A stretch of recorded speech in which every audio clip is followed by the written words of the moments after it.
안녕하세요. 매일 새로운 사연을 전하는 읽어주는 사연 라디오입니다. 구독과 좋아요, 많은 공유 부탁드립니다. 오늘의 사연 시작하겠습니다. 안녕하세요. 저는 결혼한 지 3년 된 20대 후반 가정주부입니다. 아직 아이는 없습니다. 저희 부부는 대학교에서 만나 줄곧 친구로 지내다가 졸업 이후에 연애를 하기 시작해 2년 만에 결혼식을 올렸습니다. 부부 사이에는 크게 문제될 만한 일이 없는데 시댁 때문에 남편과 저 모두 스트레스를 받아 미칠 지경이네요. 저희 부부는 맞벌이를 하고 있고 각자 수입은 알아서 관리합니다. 남편은 중견기업에서 근무하는데 연봉은 4천이 좀 넘습니다. 저도 결혼 전에는 회사 생활을 했었지만 잦은 야근과 과도한 업무로 몸이 안 좋아져서 지금은 커피 전문점을 운영하고 있습니다. 다행히 커피 전문점이 꽤 잘 되는 편이라 월 순수익으로 800 정도는 가져가고 있습니다. 매달 조금씩 변동이 있긴 하지만 대기업 못지않은 수준입니다. 사실 제가 커피 전문점을 시작할 수 있었던 건 친정 부모님의 도움이 컸습니다. 친정 아버지는 작게 사업을 하시고 부동산 자산이 좀 있으세요. 아버지 건물에서 시작한 덕분에 여러 가지 혜택을 많이 본 경우입니다. 반면에 시댁은 경제적 상황이 여유롭지 못한 편입니다. 남편이 4살이나 되었을 무렵 남편의 친아버지는 바람을 폈고 시모가 양육권을 갖는 조건으로 이혼을 하셨대요. 그리고 시모도 얼마 지나지 않아 재혼을 했고요. 재혼한 상대와의 사이에서 지금의 신우가 태어났다고 합니다. 바람난 전 남편의 아들이라는 이유로 시모는 자기 친아들임에도 불구하고 남편을 그렇게 힘들게 했다고 해요. 고등학교 들어가면서는 제대로 문제집 한 권 사주지 않아서 남편은 아르바이트를 시작해야만 했고요. 대학에 들어와서도 편의점과 식당을 가리지 않고 알바해서 등록금 대고 자기 힘으로 졸업했어요. 반면에 신우는 남편 표현을 빌자면 생각 없이 개념 없이 사는 사람입니다. 고등학교 다닐 때부터 워낙 문제가 많아서 강제 전학을 한 번 당했대요. 그래도 정신을 못 차려서 결국엔 퇴학을 당했고요. 그러다 결국 20살에 겨우 검정고시를 치렀고 수능을 3번 치른 후에야 수도권 2년제에 입학할 수 있었습니다. 하지만 남편이 대학을 졸업할 무렵 시모는 불의의 사고로 다시 혼자가 되었습니다. 남은 건 사망보험금과 신우뿐이었죠. 그러자 시모는 남편에게 한 달에 생활비 명목으로 100만 원씩 달라고 그러더래요. 마음 여리고 착한 남편은 시모와 신우의 사정을 모른 척 할 수 없어서 알겠다 했고 그게 지금까지 이어지고 있었고요. 수입도 각자 관리하고 있었고 남편이 시모에게 자식된 도리를 하는 거니까 그 자체에 제가 관여할 이유는 없었습니다. 하지만 저는 남편이 때로 안쓰럽게 보이더라고요. 가령 남편이 하루라도 생활비를 돈 줘야 할 때 안 주게 되면 득달같이 남편에게 전화를 해서 돈 떨어졌다는 소리를 하시며 사람을 쥐잡듯 잡으시거든요. 그런 모습을 보고 있으면 어떻게 이런 시모 밑에서 남편같이 성실하고 좋은 사람이 태어났을까 싶어요. 사실 결혼할 때도 잡음이 아예 없었던 것은 아닙니다. 일단 주택 문제가 쉽지 않더라고요. 지금 살고 있는 아파트는 35평으로 저희 친정부모님이 하나뿐인 딸 행복하게 살라고 지원해주신 집이에요. 반면에 저희 남편은 그 당시 모아둔 돈은 4천만 원 남짓이었고요. 주변 사람들은 남자는 응당 집을 해오고 여자는 혼수를 해야 한다지만 저는 그냥 형편되는 사람이 집을 하면 된다고 생각했어요. 그래서 제가 집을 했고 남편이 혼수를 했을 때도 기분이 나쁘거나 그런 건 없었습니다. 남편이 정말 힘들게 모은 돈인 걸 알았으니까 그 정도만으로도 충분했어요.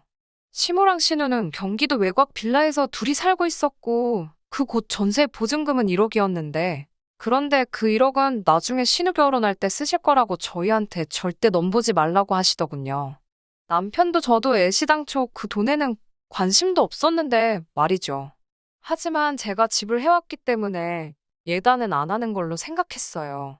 남편도 당연히 그렇게 생각했고요. 서로 주고받을 예물만 적당히 하자고 했고, 당연히 꾸민비 같은 것도 안 받았죠. 그리고 이 모든 건 이미 상견례 때 서로 이야기가 된 부분이었습니다. 그런데 결혼식을 며칠 앞두고는 시모가 저희 친정엄마에게 연락해서는 주변에 보는 눈도 있고 자기 체면도 있으니 일단 형식적으로라도 예단을 해야 하지 않겠냐며 1,000만 원만 보내라고 하셨답니다. 거기다 신우 명품백도 하나 얹어서요. 친정어머니 기분이나 생각은 안중에도 없다는 듯 그 정도로 일단 충분할 것 같다는 말만 하고 저희 어머니 의견은 물어보지도 않은 채 전화를 끊어버렸다 하네요. 이런 시모의 모습에 저희 친정 부모님은 충격을 받으셨고 덕분에 자칫하면 파혼까지 할 뻔했습니다. 하지만 남편이 어떻게 알고는 시모와 크게 다투고 저희 집에 와서 몇 번이고 사과하면서 겨우 일이 마무리되는 듯 했습니다. 하지만 이 일은 서막에 불과했습니다. 얼마 전 있었던 일이에요. 신우가 얼마 전까지 취직을 못하고 빈둥거리다 시모의 등살에 못 이겨 간신히 작은 중소기업에 취직을 했더라고요. 그런데 회계 쪽이라 자격증도 있어야 하는데 신우는 그마저도 없었습니다. 그렇다 보니 급여 상황이 열악하더라고요. 하지만 신우는 자기 능력은 모르고 3개월 수습기간을 채 채우지도 못하고 집에서도 너무 멀고 잔심부름만 시킨다면서 그만둬야겠다고 하더라고요. 다행히 시모가 옮길 때 옮기더라도 일단은 계속 다니라고 뜯어말려서 어거지로 다니고 있었죠. 그런데 지난주 토요일에 시모랑 신우가 같이 연락도 없이 저희 집에 왔습니다. 와서 저녁 먹고는 하는 말이 가관이더라고요. 살림을 합치자는 거예요. 살림을 합치면 매달 100만 원씩 생활비 드리는 것도 안 줘도 되고 앞으로 살림은 시모랑 신우가 도와줄 거고 이제 곧 저희 애 가지면 애도 시모가 봐주겠다는 거예요. 시모랑 남편 사이가 좋은 것도 아닌데 합가를 하면 얼마나 힘들지 눈에 선하더라고요. 그래서 제가 정중하게 말씀은 감사하지만 저희는 지금 이렇게 둘이 사는 게 편하고 좋다고 말씀드렸어요. 그러자 시모는 방도 너네 둘이 부부니까 방 하나 같이 쓰고 나 하나 신우 하나 쓰게 해주면 얼마나 좋냐고 하여튼 신보가 고약하단 식으로 말씀하시더군요. 하지만 제가 그 소리를 듣고도 못 들은 채 하자 그러면 생활비나 더 달래요. 요즘 100만 원으로 어떻게 사냐면서 앞으로는 150씩 보내라고 하시더군요. 그 소리를 들으니 정말 화가 나더라고요. 그래서 제가 한 소리 하려는데 남편이 시모에게 적당히 하시라고 화가 가득한 목소리로 말하더군요. 이제 신우도 사회인이 됐으니 생활비를 오히려 줄이려고 했는데 이렇게 억지를 부리시니 제가 더 이상 노력할 이유가 없다면서요. 이번 달부터는 못 드리겠다고 하더군요. 그러자 신우가 그러면 그냥 100만 원 주던 대로 보내고 자기만이라도 이 집에서 살게 해달래요.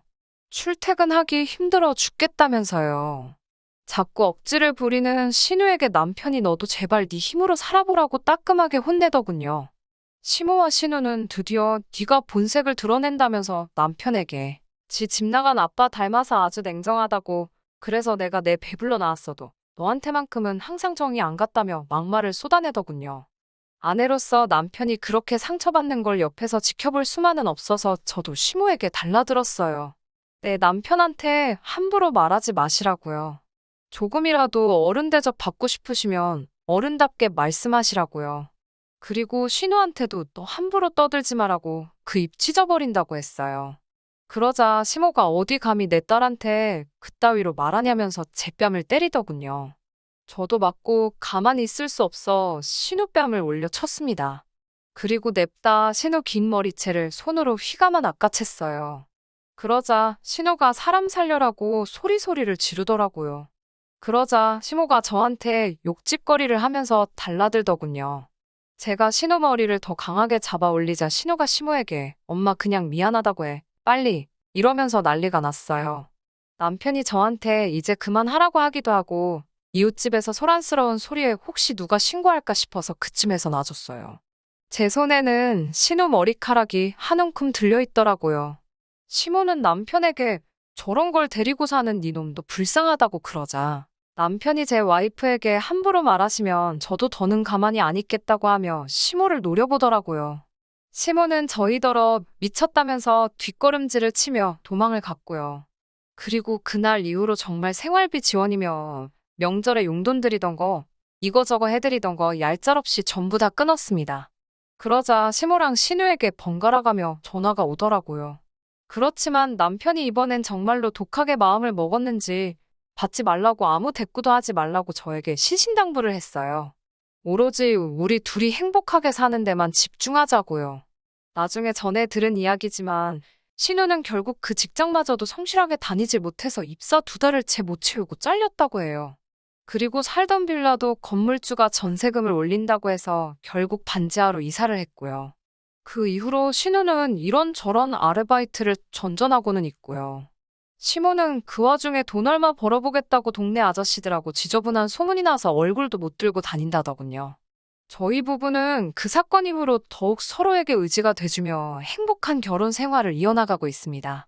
가끔 남편에게 그래도 친어머니인데 그립지 않냐고 하면 그 어머니에게 받았던 사랑보다 더 큰 사랑을 제가 주고 있기 때문에 자긴 이미 충분히 만족스럽다고 이야기합니다.